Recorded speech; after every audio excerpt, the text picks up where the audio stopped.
আপনারা দেখছেন TVN24 news network. সবশেষ আপডেটে স্বাগত জানাচ্ছি আমি রেশমা আহমেদ।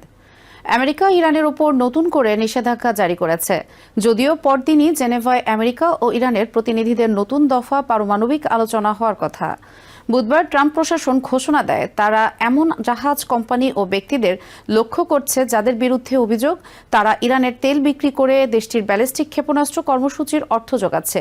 মোট 12টি জাহাজ সহ কয়েকটি প্রতিষ্ঠান ও ব্যক্তিকে তালিকাভুক্ত করা হয়েছে। এই নিষেধাজ্ঞার ফলে সংশ্লিষ্টদের আমেরিকায় থাকা সম্পদ জব্দ হবে এবং আমেরিকান নাগরিকদের জন্য তাদের সঙ্গে আর্থিক লেনদেন প্রায় পুরোপুরি নিষিদ্ধ হবে। আমেরিকার ট্রেজারি সেক্রেটারি স্কট বেসেন্ট বলেন, ইরান বৈশ্বিক আর্থিক ব্যবস্থাকে ব্যবহার করে অবৈধ তেল বিক্রি, অর্থ পাচার, অস্ত্র উৎপাদন সংগ্রহ এবং সন্ত্রাসী মিত্রদের সহায়তা করছে। অন্যদিকে তেহরান এসব অভিযোগ অস্বীকার করে বলেছে তাদের জ্বালানি খাতের ওপর আমেরিকার চাপ সমুদ্র দস্যুতা এবং তারা নিজেদের তেল বৈধভাবেই বিক্রি করছে। এই পদক্ষেপ এমন সময় নেওয়া হলো যখন আমেরিকা মধ্যপ্রাচ্যে সামরিক উপস্থিতি জোরদার করছে, যার মধ্যে 2টি বিমানবাহী রণতরী ও বড় যুদ্ধবিমান বহর রয়েছে। এতে সম্ভাব্য সংঘাত নিয়ে উদ্বেগ বাড়ছে।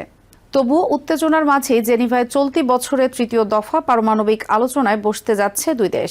ইরানের পররাষ্ট্রমন্ত্রী আব্বাস আরাকচি বলেছেন, ন্যায্য ও ভারসাম্যপূর্ণ চুক্তি সম্ভব, তবে শান্তিপূর্ণ পারমাণবিক প্রযুক্তি ব্যবহারের অধিকার ত্যাগ করবে না তেহরান। ইরান বরাবরই দাবি করে আসছে তারা পারমাণবিক বোমা তৈরি করছে না এবং তাদের ইউরেনিয়াম সমৃদ্ধকরণ কর্মসূচি বেসামরিক উদ্দেশ্যে। অন্যদিকে প্রেসিডেন্ট ডোনাল্ড ট্রাম্প শূন্য মাত্রার ইউরেনিয়াম সমৃদ্ধকরণ দাবি করেছেন এবং বলেছেন ইরানকে স্পষ্টভাবে ঘোষণা করতে হবে যে তারা কখনো পারমাণবিক অস্ত্র বানাবে না। তার সাম্প্রতিক স্টেট অব দ্য ইউনিয়ন ভাষণে ট্রাম্প বলেন, আমেরিকা এখনও চুক্তি চায়, কিন্তু ইরান প্রয়োজনীয় নিশ্চয়তা দেয়নি।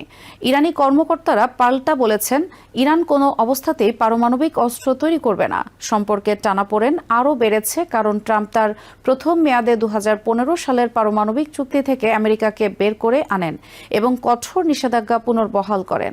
2025 সালে আবার ক্ষমতায় ফিরে তিনি সর্বোচ্চ চাপ নীতি পুনরায় চালু করেন, যার লক্ষ্য ইরানের তেল রপ্তানি বন্ধ করা। 2025 সালের জুনে ইসরায়েলের অভিযানের অংশ হিসেবে আমেরিকা ইরানের 3টি পারমাণবিক স্থাপনায় হামলা চালায়। ট্রাম্প দাবি করেছেন ওই হামলায় ইরানের পারমাণবিক কর্মসূচি সম্পূর্ণ ধ্বংস হয়েছে, যদিও ইরান তা অস্বীকার করে। এদিকে আলাদা একটি প্রতিবেদনে জানা গেছে ইরান চায়নার কাছ থেকে সুপারসনিক অ্যান্টি-শিপ ক্রুজ ক্ষেপণাস্ত্র কেনার চুক্তির কাছাকাছি পৌঁছেছে। প্রায় 290 কিলোমিটার পাল্লার এই ক্ষেপণাস্ত্রগুলো নিচু উচ্চতায় দ্রুত গতিতে উড়োজাহাজের প্রতিরক্ষা ব্যবস্থা এড়িয়ে যেতে পারে। বিশেষজ্ঞরা বলছেন এগুলো ইরানের সামুদ্রিক হামলার সক্ষমতা উল্লেখযোগ্যভাবে বাড়াবে এবং অঞ্চলে আমেরিকান নৌবাহিনীর জন্য বড় হুমকি হতে পারে। সূত্রগুলো জানায় 2025 সালের জুনে ইসরায়েল ইরান 12 দিনের যুদ্ধের পর এসব আলোচনা দ্রুত এগোয় এবং উচ্চ পদস্থ ইরানি সামরিক কর্মকর্তারা চায়না সফরও করেন।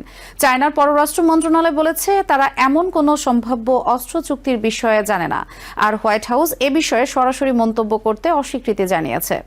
এই সম্ভাব্য চুক্তি বাস্তবায়িত হলে এটি হবে বহু দশকের মধ্যে চায়না থেকে ইরানে সবচেয়ে উন্নত অস্ত্র সরবরাহের একটি উদাহরণ।